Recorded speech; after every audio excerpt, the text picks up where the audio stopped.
Honourable Senators, today I rise to speak to Bill C-50, of course, the Canadian Sustainable Jobs Act, a piece of legislation that I'm very passionate about. Why? Because this bill is fundamentally about workers, protecting their rights and interests, supporting their families, and enabling their communities to grow. Colleagues, we can no longer deny or avoid that environmental, societal, and economic threats of climate change. We see it all around us, from increased temperatures, floods, fires, and droughts. No part of our country is immune, and no part of our society or our economy can avoid being impacted. Climate change is causing economic change that is undeniable. It is happening in every country, large or small, capitalist or communist, authoritarian regimes, or democratic societies around the world. Change can be good, or it can be devastating. In large part, it depends on how well you recognize the change that is coming and how well we are prepared for it. The question, colleagues, that you are essentially being asked in supporting this bill is whether you want to recognize the change. If you do, whether you want to prepare our economy and our workers for it.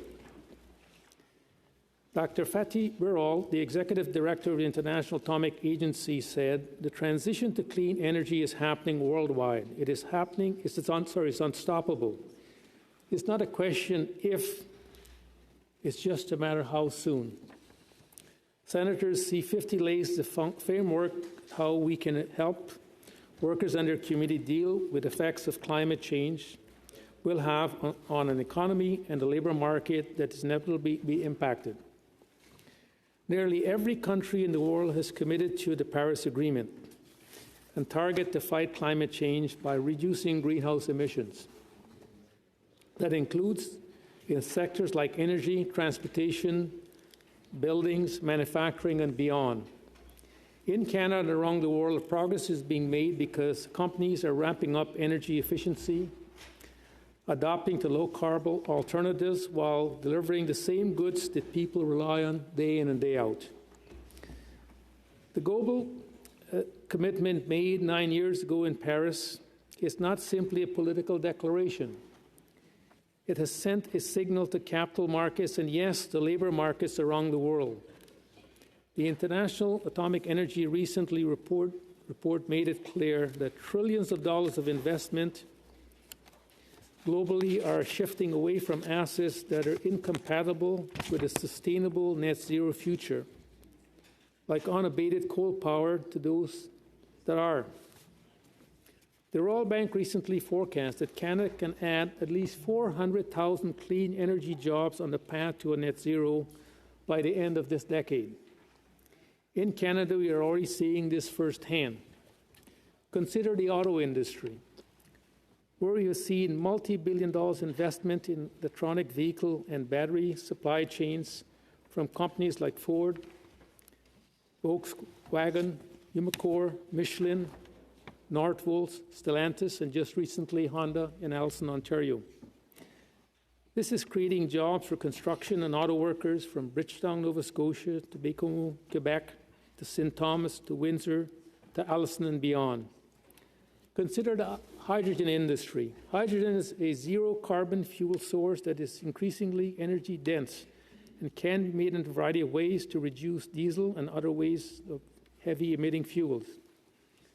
Companies like Air Products, Everwind, and World Energy are creating new plants and stations across the supply chain, from production and transportation to the use of hydrogen. This means good job for workers in Stevensville, in Cape Breton, in the Niagara region, and in Edmonton, just to name a few.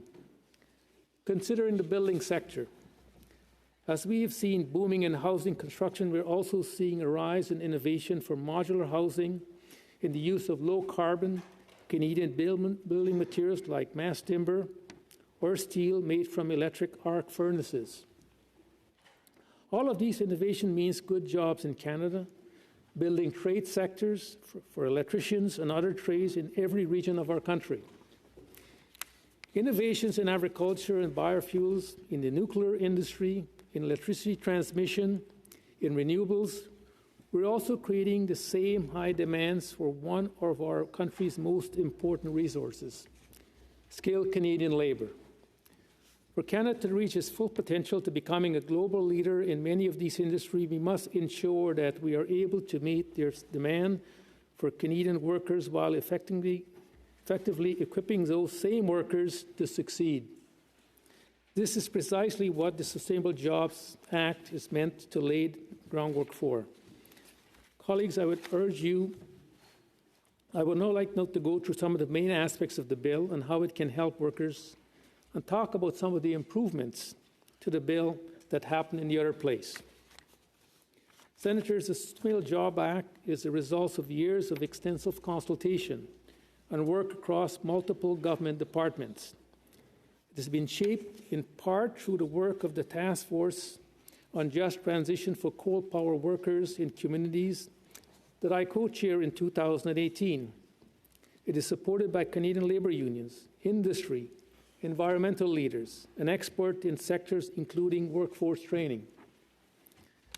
I now want to briefly go to the key aspects of the bill and what they aim to achieve, and then I will highlight some of the important improvements that were made to the bill in the other place in the legislative process. There are 5 key elements to the legislation as it intends to create a framework to support workers as they move to more sustainable jobs.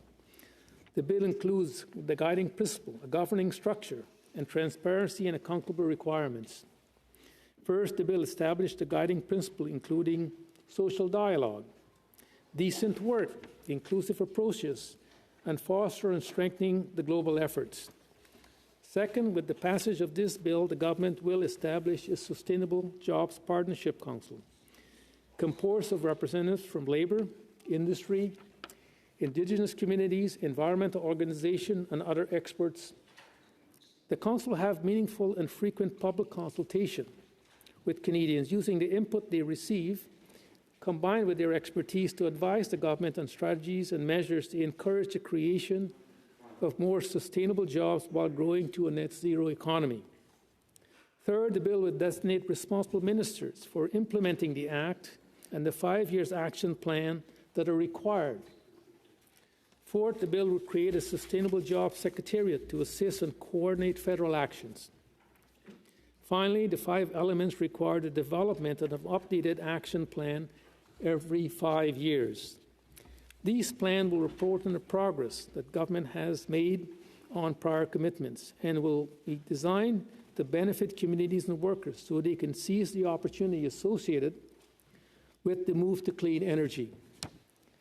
These are the core elements of the legislation that are critical to ensuring workers have a seat at the table, that workforce policy is consistent with Canada's climate policy. I would like now to speak to the substance of the amendments process that occur in the House of Commons.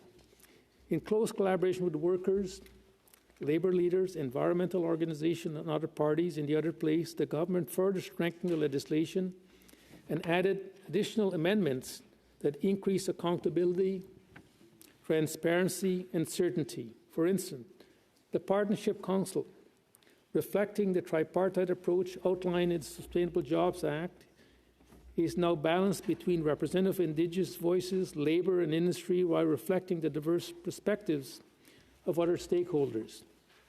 This is important to deliver on the important principle of social dialogue, while ensuring workers have a seat at the table so they can discuss their own future. The legislation also now linked the Canadian Net Zero Emissions Accountability Act will mandate that the Sustainable Job Action Plan details and take into consideration the emission reduction plan.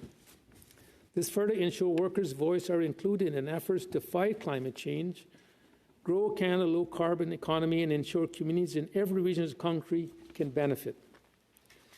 The legislation would also recognize the important role the provinces and territory and other levels of government play in the advancement of sustainable jobs opportunities. While this legislation only affects areas of federal jurisdiction, the duties of the Partnership Council and the development of every 5 years action plan must include engagement with the provinces, territories, and other levels of government. Government-wide and cross-jurisdictional collaboration is an important factor in gathering analysis, input, and growing new economic opportunity for workers. This is also important aspects of the Sustainable Jobs Secretariat. While the goal of creating a coherent set of policy that reflect the whole of government approach to sustainable jobs, the Secretariat will collaborate with each department in their respective area of expertise to support and help coordinate the design of the action plan measures across different government departments. The Secretariat also now plays a role in external engagement, serving as a point of contact for employers and workers. Senators, the Sustainable Job Act has been truly considered and strengthened over almost a 1 year that it has been in the other place to produce a bill that is supported by industry, workers, environmental leaders, labor organization, and beyond. Ultimately, it is the need to support workers and a broad consensus from across Canadian society that support the Sustainable Jobs Act that drove me to sponsor this piece of legislation. As many of you know, creating sustainable jobs and helping communities and workers in every region of the country, a time of global change, is an issue I'm very familiar with and I'm very personally passionate about. In 2018, I co-chaired the Task Force on Just Transition for Coal-Powered Workers and Communities. The task force was mandated to engage with workers and communities in the province and territories directly impacted by the phase-out of unabated coal-fired electricity. We met directly with coal workers, coal communities, and public officials in Alberta, Saskatchewan, Nova Scotia, and New Brunswick. This engagement informed advice to the Minister of the Environment and Climate Change on how to support workers and their communities. The task force final report was unanimously supported by all those who participated in this work. Much of this advice is reflective in the Sustainable Jobs Act, such as embedding principles in planning, legislation process to ensure ongoing action by government taken to support workers. Co-chairing the task force was a very memorable experience of serving my country. At the time, I was also president of the Canadian Labour Congress, working to represent the voices of over 3 million workers. When we agreed to support, of course, the phasing out of coal electricity generation, not one of the unions that represent workers in those sectors dissented with that decision, because they recognize fundamentally what it will do for the environment, what it will do for climate change, what it will do for human health. But they also recognize some of these jobs are the best paying jobs that workers could possibly have. In many cases, they paid anywhere between $60,000 to $100,000 a year. But despite that reality, the union supported the phasing out of coal generation electricity in this country, because we recognize if we want our families and our children to have a future, it's about recognize the damage we're doing to the environment and to the climate, and how we're destroying human health in our communities at the same time. Was it easy? No. Was it hard? Definitely was. But the conversations and the effort to ensure we can achieve this as a country working together was more important than anything else we could do. We recognize we cannot bury our heads in the sand and refuse to acknowledge the reality and the changes occurring to us. It was notable that Canadians, among other countries such as Germany, South Africa, Poland, and many others, was also created a task force that want to talk to workers directly and community leaders about how they can phase out coal. Much of what we have done, they're learning from. These conversations enable us to meaningful talk about ways we can help individuals leverage their skill sets and to determine the steps government need to take to meet the needs of workforce and build sustainable communities. I know from experience there is no substitute for these kinds of discussion, because creating good public policy requires that government engage authentically with the workers whose lives are going to be affected by the decisions. It is no exaggeration to say that those town halls were some of the most meaningful experiences I've had in my life. Whether we're in Alberta to talk to coal communities and workers who are going to lose their job and what will replace that, or going to Estevan in Saskatchewan to a town hall to engage workers in their community about what these changes would mean to them and what we could do to help them. We're going to Nova Scotia as I travel across that great province and listening to workers to Cape Breton in the coal community to understand firsthand what will happen in those communities. It was not easy, but it recognized fundamentally we have a role and a responsibility to talk to Canadians about the future we want to build together.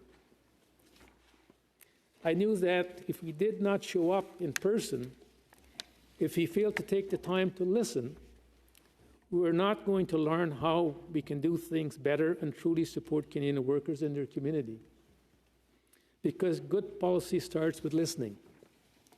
I'm pleased to see that the development of the Sustainable Jobs Act and its interim plan, the government regularly engaged with Canadians throughout the entire process.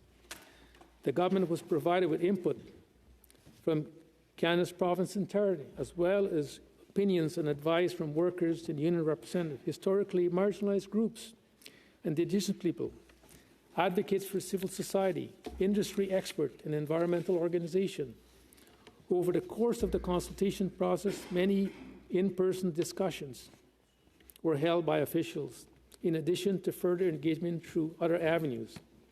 Their goal was to learn what people thought about certain elements that will include in the legislation, as well as the opinions about the possible action the government detailed in the discussion paper on people-centered approach. I was also mentioned the government also took into consideration more than the 75 comprehensive submissions on the legislation on sustainable jobs in general submitted by dozens of Canadian organizations. They reviewed some 30,000 emails from across Canada in order to inform both the legislation and the interim Sustainable Jobs Plan. This was made public in February 2023, which incredible honor centers for you to review. I also was aware that as the legislation passed through the other place, there were extensive engagement with members of government and caucuses of other parties in the House of Commons. As mentioned previously, there are many who have come out in support of this bill. The International Union of Operating Engineers said that the Sustainable Jobs Act is a step towards a future that put the interests of energy workers at the forefront of the low-carbon economy. By the way, these are the same workers who just built a pipeline that was completed with their skills and labor that now give Alberta a second source to get its energy to market in the Pacific region. The President of the Business Council of Alberta said that the Sustainable Jobs Act represents an important opportunity for Canadians to shape our future and create jobs by providing the resources that the world needs, including energy, food, and minerals. The President of the Canadian Labour Congress said that the workers need action now, needed yesterday. We need to make sure that we get the legislation passed so all parties, Labour, business, and government, sit down at a table. A youth-led organization called Regeneration said that they support the plan and the bill because it will help ensure that green jobs are available for everyone who wants one. It will establish a partnership council to directly involve workers and communities in the transition and allocate critical funding to green skills development and training. The President of the Alberta Federation said that Bill C-50 is about creating a framework for discussion on diversifying our economy so we are prepared for a low-carbon future that's good for workers, that's good for business, that is good for the country. The Vice President of the International Brotherhood of Electrical Workers said, through this legislation, the Government of Canada has demonstrated its commitment to protecting good-paying, highly skilled jobs.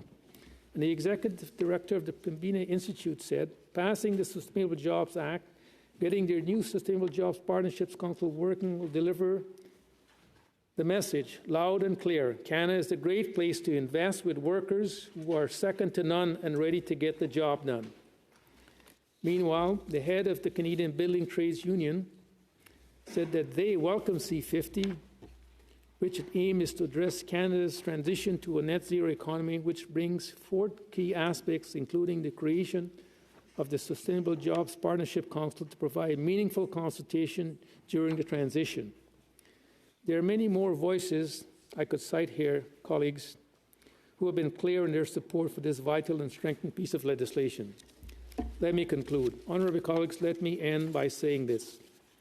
The Sustainable Jobs Act provides the government with a critical opportunity to support the creation of a fundamental anchor for sustainable jobs policy.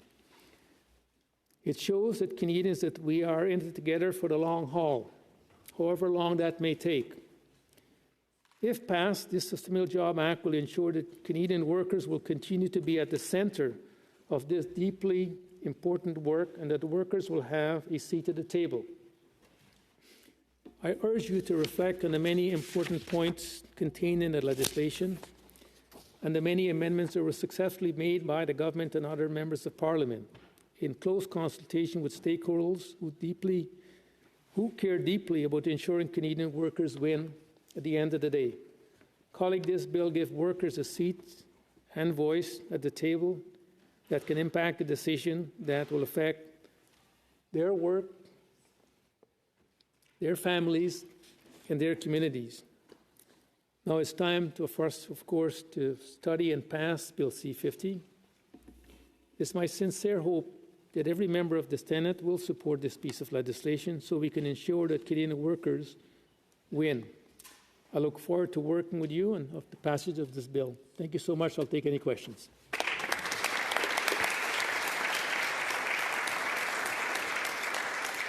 I have Senator Gignac, Senatrice Odette, and Senator Richards. Senator Gignac.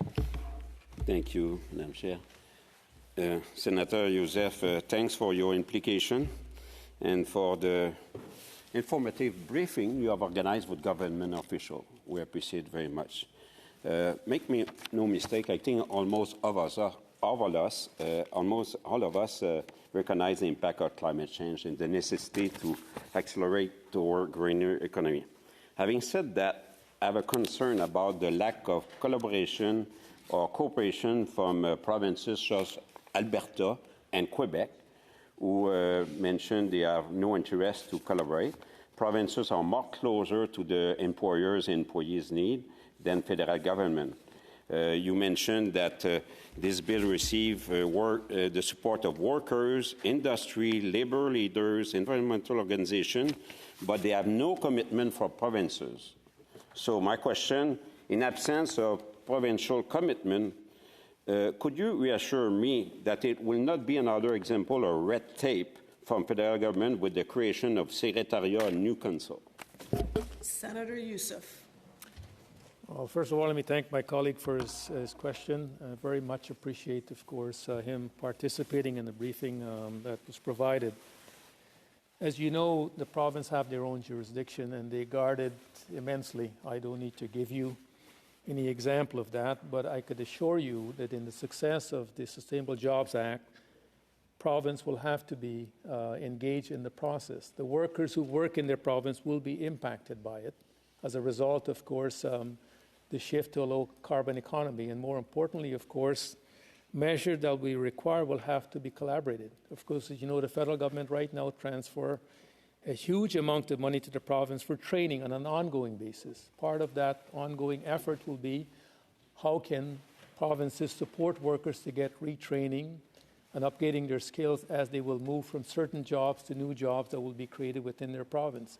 So all of that, at the end of the day, will require the province that will be impacted by a shift to a low-carbon economy will ensure that the federal government and the province will have to talk with each other to ensure they're not duplicating their efforts, but equally ensuring the resources allocated are going to go to support the workers, but also the community and an industry that wants to transform itself to ensure they can be sustainable for the near future.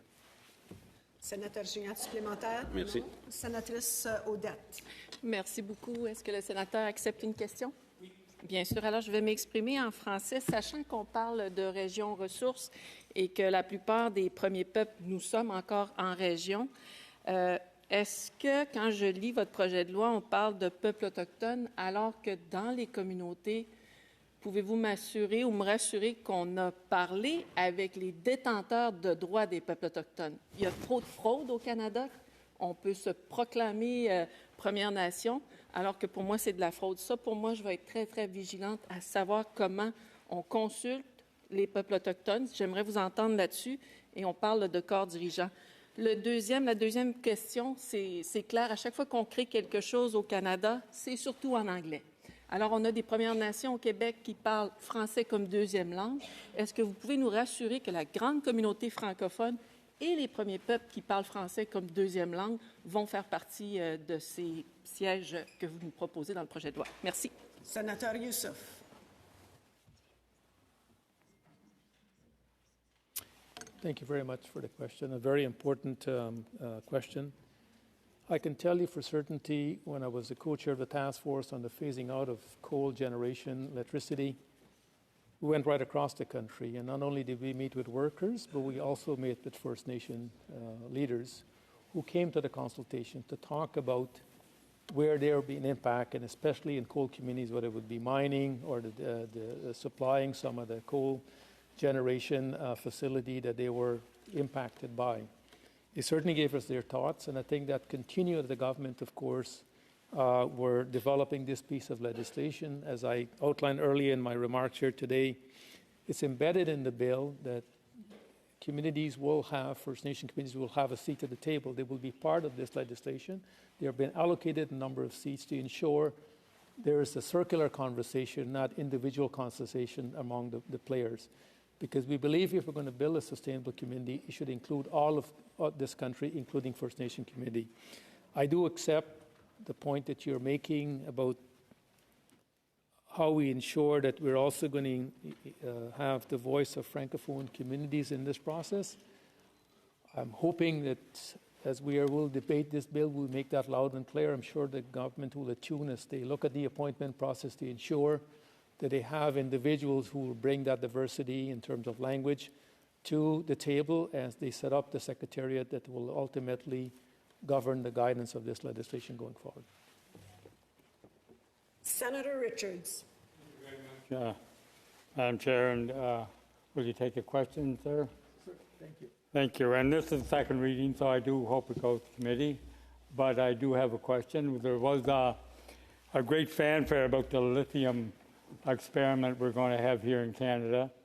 And many experts do say that, we are really going from bad to bad with lithium, that it wastes tons and tons of water, that it's environmentally dirty, and that remediating and reducing the impact of lithium mining is essential, or we're just going in circles. And we have brought that up as not only as a cash cow in the last few months, but as an example of the environmentally correct posture where Canada needs. Many scientists say that's not true at all. I wonder if you could comment on that. Senator Youssef.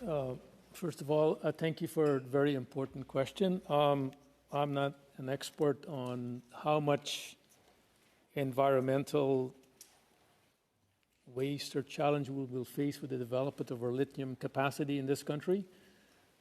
But I could say without a doubt, a large part of the world is betting on lithium as a way how we can fuel our desire to stay in our cars or vehicle at the end of the day. I think for somebody who worked in the auto industry, I've watched it gone through many changes.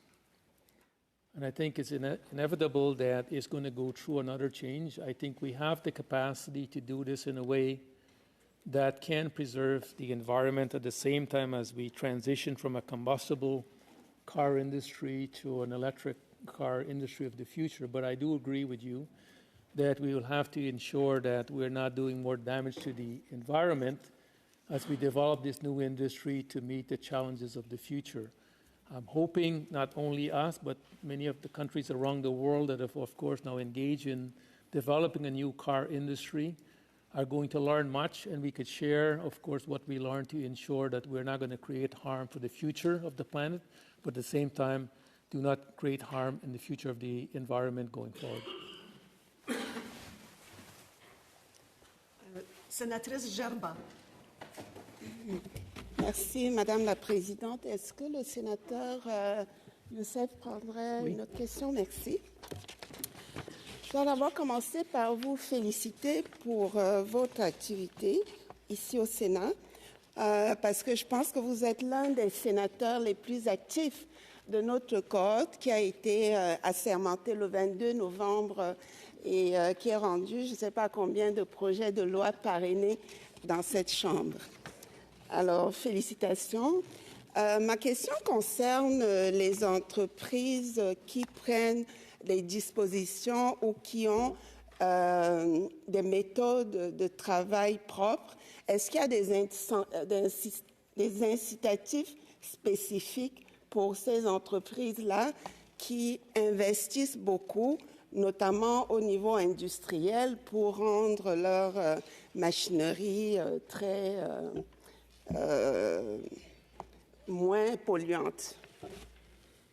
Senator Youssef. Yeah, thank you. Very, very important question. I'm not sure I'm the most active senator here. I mean, perception and reality is one and the other, you know. So I know one thing, I'm not sleeping on the job. But I do appreciate the opportunity to partake, of course, in the broader discussion around legislation.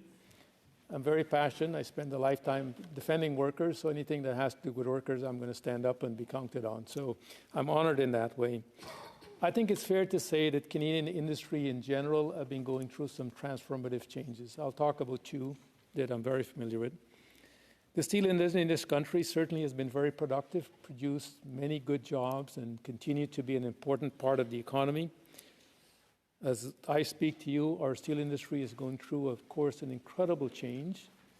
They used to use coal as an important part of making steel in this country. Many of them are now transforming to our way of making steel going forward, and I think that's a good thing. We'll still be producing steel. We'll still need steel in this country, but at the same time, they're going to require some help to get there. As you know, during the period of the renegotiation of NAFTA, which is now called CUSMA, our American friends just level a lot of tariff on our country. Some of that tariff has been used to help transform the steel industry, that the government have used some of that money here. But equally, I think there's a lot of other industries will go through the same changes as they're required to reduce their emissions, but also to make sure that they're sustainable, but equally profitable going forward. I think the government is working, as the provinces and the territory equally are working with our industry to ensure they can meet the challenges of the future. I know one thing, without workers having the ability to, of course, renew their skills, to improve their skills, we're not going to have a successful country we've had in the past. I know this for a fact because the coal industry in this country made us very rich. This is no accident. Let's remember how this country developed. It was workers who mined that coal that got it to communities, and many times we used to eat our house. Someplace in Cape Breton, they're still eating houses with coal.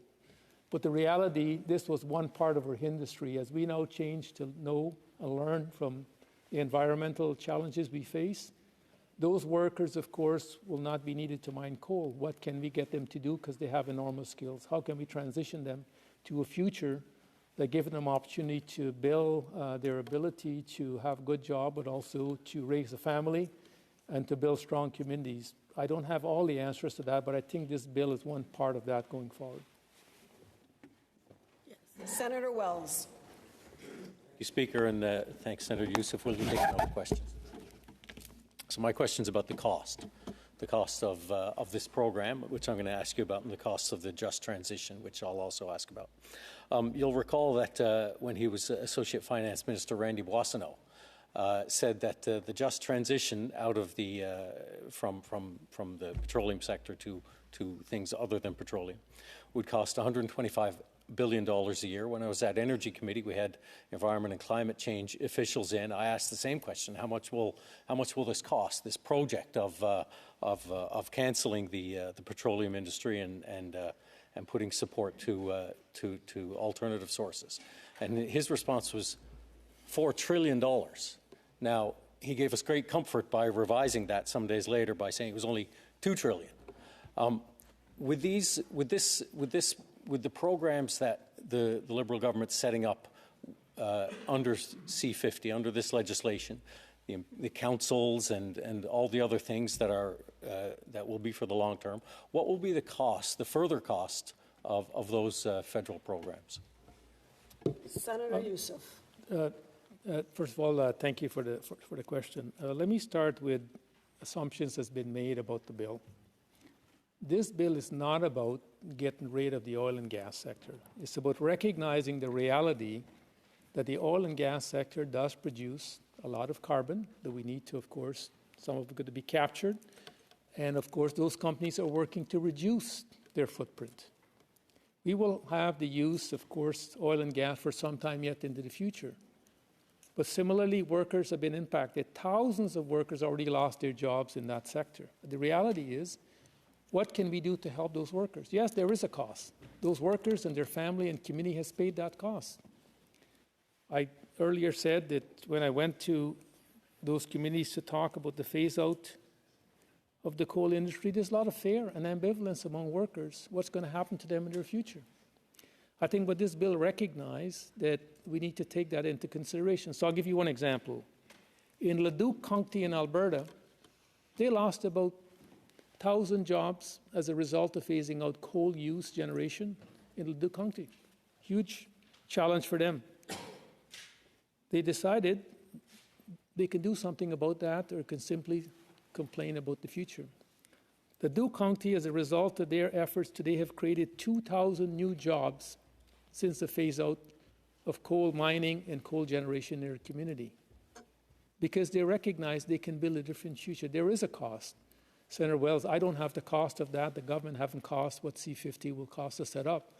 But we already have existing programs that are there to assist workers in retraining and equip them with new skills and reality. I think what this bill hopes to do, of course, is to ensure the current resources being used by the federal government and the provinces will continue to be extended to workers who will be impacted by job losses and, of course, changes that will happen in their sector. And hopefully, at the end of the day, we could do that in a way that, of course, maintain sustainability, at the same time give those workers hope that they are part of the future, rather than simply say, well, if you lose your job, too bad, there's nothing we can do about it.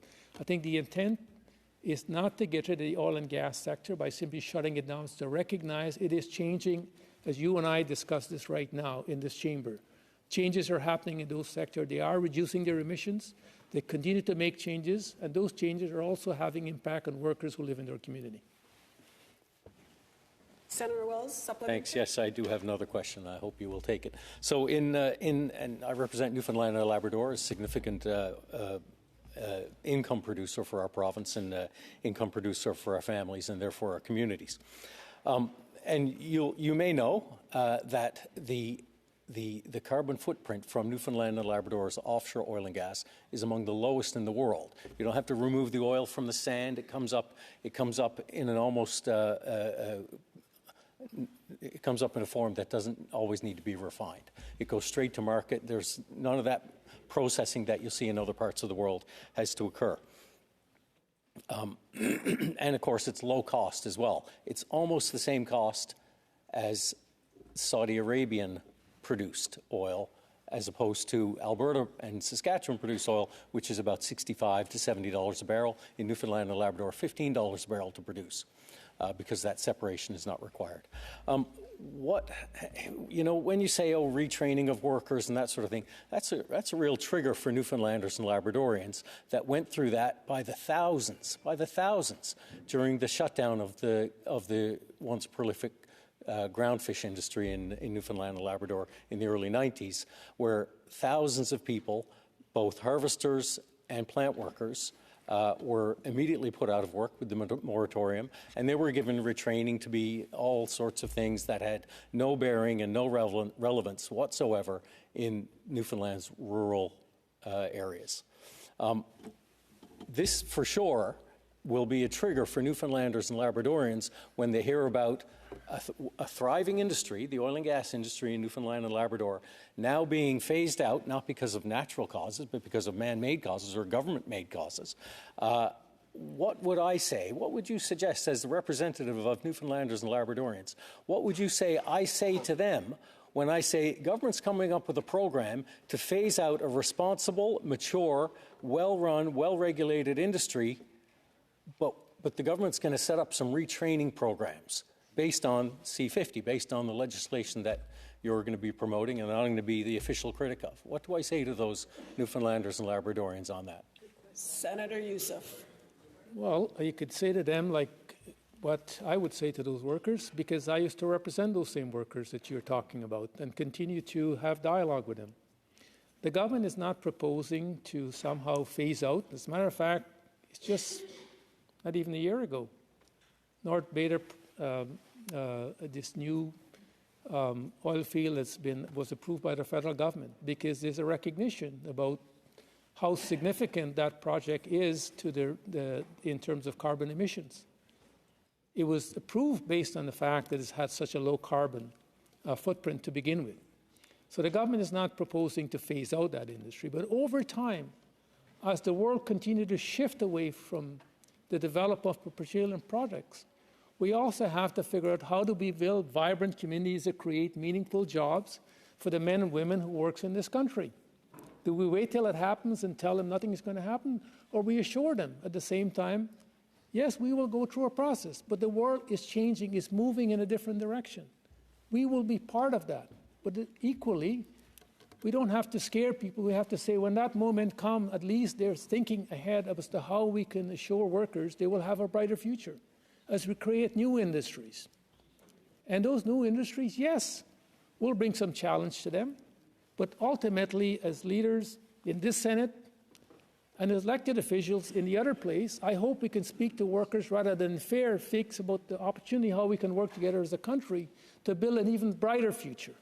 One where all workers can have meaningful jobs, who can have a decent living and still be able to remain in their community. I'm not naive, nor do I live in a world of fantasy. I've seen firsthand the devastation the workers go through when their communities are yanked, when the jobs disappear and there's no plan to help those workers deal with the future that will come. I know firsthand workers want to be retrained. I know they want to be given new skills. They also want to see investment happen in their communities so they can have comfort that they don't have to pack up and move to go someplace else.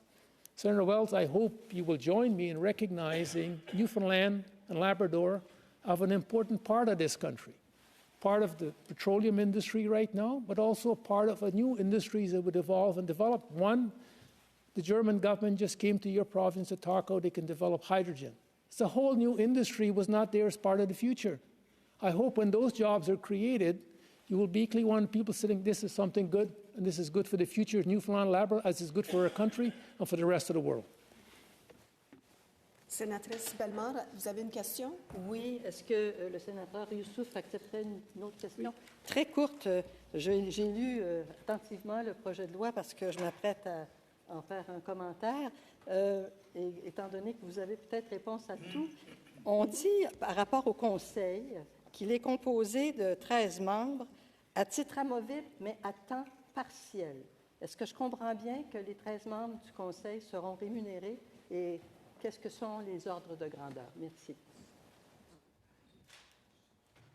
Senator Youssef.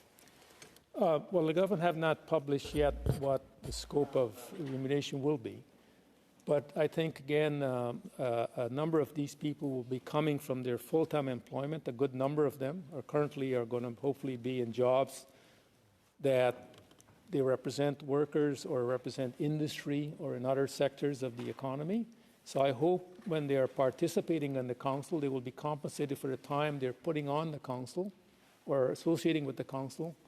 And that's the reason they're not going to be full-time. So, but at some point, yes, the government will have to compensate them. As you know, within the legislation, they're envisioned to travel to the country to listen to Canadians, to engage Canadians at the same time.